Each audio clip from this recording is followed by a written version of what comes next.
Here's how to link a device on WhatsApp Business. First, open WhatsApp Business. Tap the three-dot menu in the top right corner. If you don't see the Linked Devices option under Settings, make sure you're opening the menu from the chat screen.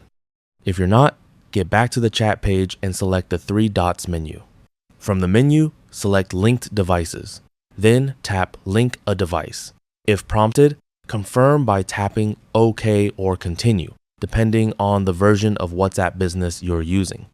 Next, you'll be asked to allow camera access. Tap Allow if necessary. Your camera will then open, allowing you to scan the QR code displayed on WhatsApp Web or the WhatsApp desktop app on your computer or Mac.